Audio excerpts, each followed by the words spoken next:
10 บาท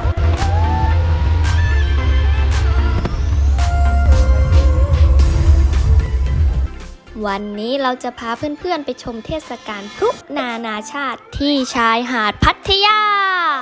แต่เหมือนท้องฟ้าจะไม่ค่อยเป็นใจเท่าไหร่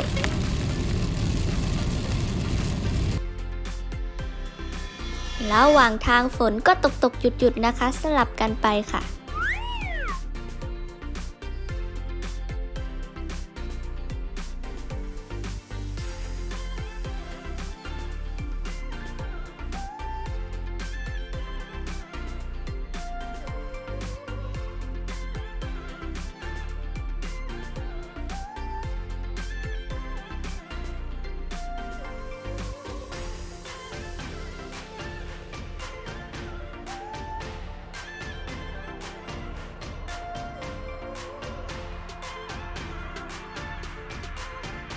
เมื่อเจ้าหน้าที่ประกาศว่าให้เราเตรียมเงินและเตรียมบัตรให้พร้อมเพื่อความรวดเร็วเนื่องจากรถติดเยอะมากทางเราก็ให้ความร่วมมืออย่างเต็มที่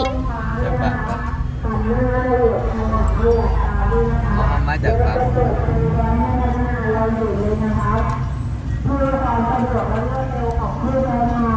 ไปกันต่อเลย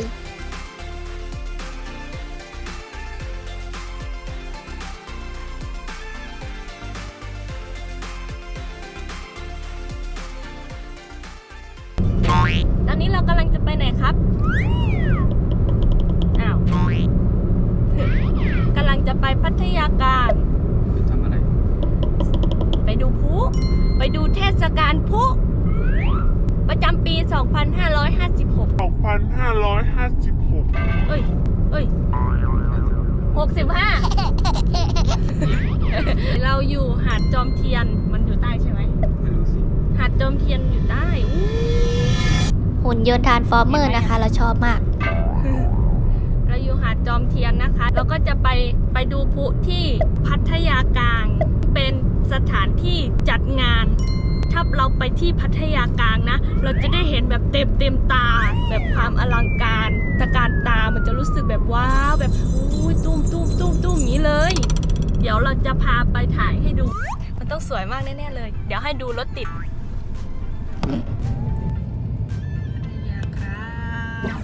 ตอนนี้รถติดนะคะรถติดแบบติดมากๆเลยอันนี้คือรอไม่ไหวแล้วเพราะว่าตอนนี้6:35แล้วทุ่มครึ่งก็คือพลุต้องเริ่มจุดแล้วเพราะฉะนั้นเราจะให้นัดบนรถไปจอดที่เซ็นทรัลก่อนส่วนเราจะลงเดินไปรอที่งานนะคะกว่าจะไปหาสถานที่ตั้งกล้องอีกกลัวว่าจะไม่ทันค่ะระหว่างทางหรือว่ามางานนี้นะคะไม่ต้องกลัวอดเลยค่ะของกินเต็ม2ฝั่งข้างทางแล้วก็ริมหาดอีกนะคะยาวมากยาวจนสุดลูกหูลูกตาเลยค่ะ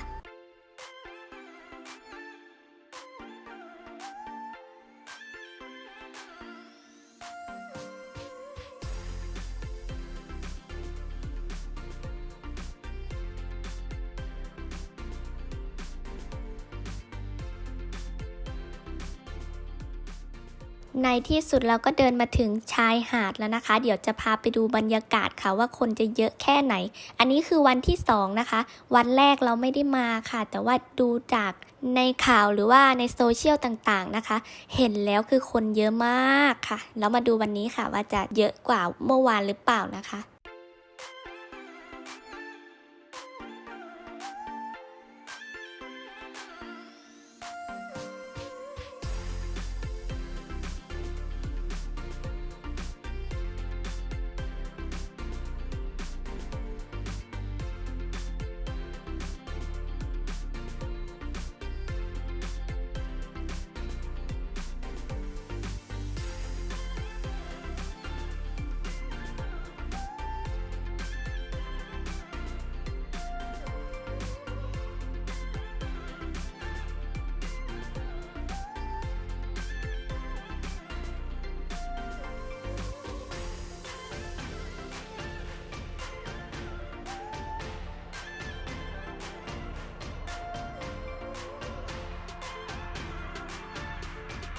ที่นั่งนี่คือเกือบเต็มหมดแล้วนะคะปีหน้าใครจะมาแนะนำให้โรงแรมจองล่วงหน้าไปเลย 2-3 เดือนนะคะแล้วก็ถ้ามาแบบมาโดยไม่ได้วางแผนนะคะก็จะรถติดอาจจะมาไม่ทันแล้วก็อาจจะไม่มีที่นั่งนะคะ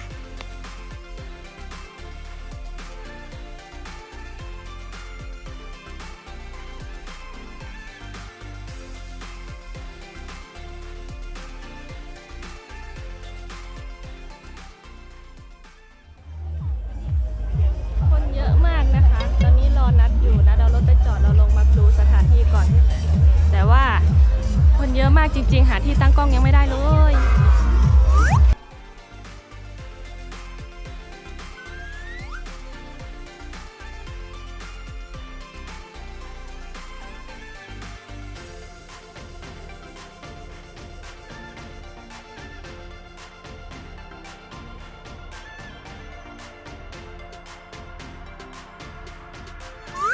พอนัดมาแล้วก็รีบหาที่ตั้งกล้องแล้วก็ที่นั่งเลยค่ะ เพราะว่าใกล้เวลาที่พลุจะจุดแล้วนะคะ ชายนัดคนดีมีของกินมาให้เราด้วยนะคะ เรายืนอยู่ตั้งนานไม่ได้ซื้ออะไรเลยค่ะ ของกินเยอะเยอะจนเลือกไม่ถูกค่ะ แล้วก็ตื่นเต้นด้วยกลัวนัดมาไม่ทัน ตื่นเต้นจนลืมหิวไปเลยค่ะ 40 บาท ทุกคนเห็นอะไรไหมคะ ที่จริงเราเตรียมกล้องใหญ่มาถ่ายพลุค่ะวันนี้ แต่ความพีคมันมีอยู่ว่านัดลืมเอาการ์ดลงมาจากรถค่ะ แล้วรถจอดอยู่เซ็นทรัลชั้น 4 ซึ่งถ้าเดินกลับไปเอานี่คือไกลมากค่ะ เราก็เลยได้เอาโกโปรนี่แหละค่ะ ถ่ายแทนกล้องใหญ่ไปซะเลย มุมกล้องอาจจะไกลไปหน่อยนะคะ แต่ว่าภาพสวยไม่แพ้กันค่ะ ถ้าให้พูดถึงอุปสรรคในการออกทริปครั้งนี้นะคะ คือเยอะมากตั้งแต่ออกเดินทางนะคะ เราลืมกุญแจห้องพักค่ะ ต้องวนรถลงทางด่วนนะคะ เพื่อกลับไปเอากุญแจค่ะ จนเกือบมาไม่ทันเวลานะคะ เพราะรถติดมากส่วนกล้องที่เตรียมมานะคะ นอกจากจะลืมการ์ดแล้วยังลืมฐานล็อกที่เชื่อมกับขาตั้งด้วยนะคะ แต่ยังมีความโชคดีนะคะที่นั่งของเราอะค่ะ ได้เห็นพลุคือตรงกึ่งกลางเลย แล้วก็เป็นมุมที่โอเคมาก ต้องขอบคุณคุณป้าขายลูกชิ้นนะคะ ที่เรียกให้เรามานั่งตรงนี้ค่ะ เพราะว่าคนที่จองไว้ก่อนหน้านี้เขาไม่มาแล้วนะคะ เอาละค่ะโม้นานไปหน่อยนะคะ ถึงเวลาที่ทุกท่านรอคอยแล้วค่ะ ไปชมพลุกันเลย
ไหม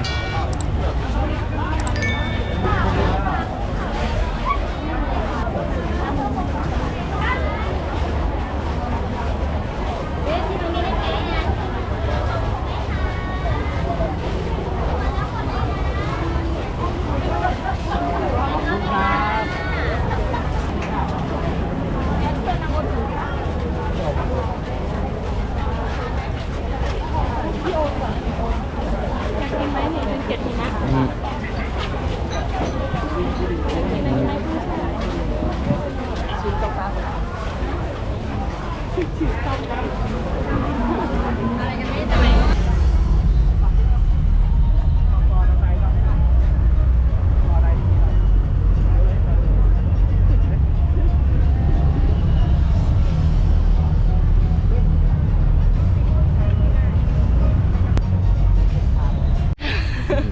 ฉันอยากถ่ายภาพนิ่งฉันไม่ได้อยาก เป็นไงครับ โอ้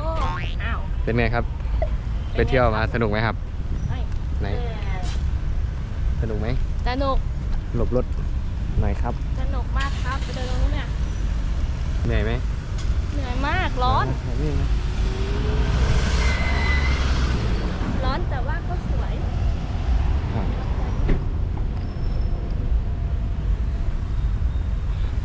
คือแบบอลังการาก ไม่ต้องสัมครับ ไม่ต้องสัมเอาใหม่คาสแอคชั่นผู้แบบอลังการมาก พุแบบอลังการมาก เหรอ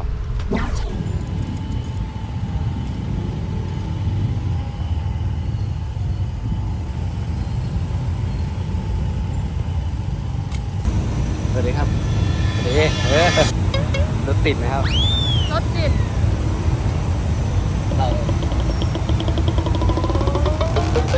โอ้แน่นมากค่ะ เราจะเดินแข่งกับรถนะครับ ก็ไม่ค่อยไกลเท่าไหร่ครับ เพราะเราหารถไม่เจอเราเลยต้องเดินกลับ ใช่ครับ นี่ครับรถติด โอ้นี่รถคือติดแบบไม่ขยับเลยนะคะ รอดูทางลงครับ ขนาดเส้นหลักยังติดครับ แล้วเส้นรองที่มาจากลงจาก อันนี้จะติดแค่ไหนครับ ลงจากเซ็นทรัล จอดรถบนเซ็นทรัลชั้นไหนนะ ชั้น 5 ชั้นบนสุ หรื ด อชั้น 4 ไม่รู้ครับมีกี่ชั้นไม่รู้สุดชั้น จำ เลยค ไม่ รับ ได้ด้วย บันเทิงและงานเนี้ยจากหน้าหาดมาเซ็นทรัลนี่ไกลมาก เมื่อยครับที่ขันยางครับหายตัว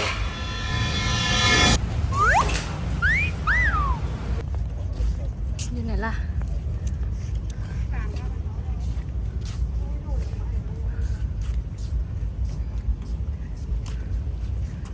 เอาไปเอามาครับเอามาปิดตึก จริงเหรอ เดี๋ยวเพื่อ ความบาดเสียวขั้นสูงสุดนะคะ ก็คือการจอดค้างอยู่บนทางโค้งๆของตึก กี่ชั้นนะ 4 ชั้น 3 ดีกว่า 3 ชั้นสรุปกี่ชั้น 3 แต่มันหวาดเสียวมากเหมือนอยู่ในเครื่องเล่นที่กำลังจะถูกปล่อยลงไป ปล่อยลงไปอย่างว่าจะไหลอย่างหน่อย ก็ปูกับเพื่อนมันไหลดิโน้ม มันไหลไหน มันตะย่านเดียเนี่ยมึงคนตัวดักมึงคนตัวถ่ายตาจอดเที่ยงทีรีเลยหัวแต่บ่ติ่งเพราะว่ามันติดคักข้างล่างกระแทบสิไปบ่ได้เนาะข้างเทิงก็ต้องล้อละบัดเนี่ย เราต้องบินมาที่นั่น เดี๋ยวรอบหน้าต้องทำการบ้านต้องจองล่วงหน้า3 เดือนเด้อพี่น้องเด้อต้องจองล่วงหน้า3 เดือน คนนั่งข้างๆเพิ่นบอกว่าจองล่วงหน้า2 เดือน เพิ่นจังได้มาเนี่ยนะได้โรงแรมริมหาดเลย ตอนนี้กำลังตรวจสอบสถานที่นะคะ เนื่องจากเราจะมีแผนการแคมปิ้งกันตรงนี้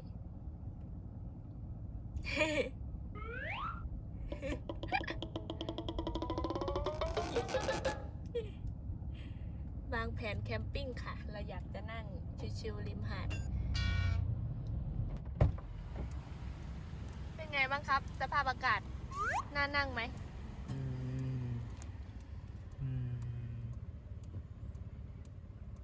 ไม่รู้สิ ยังไง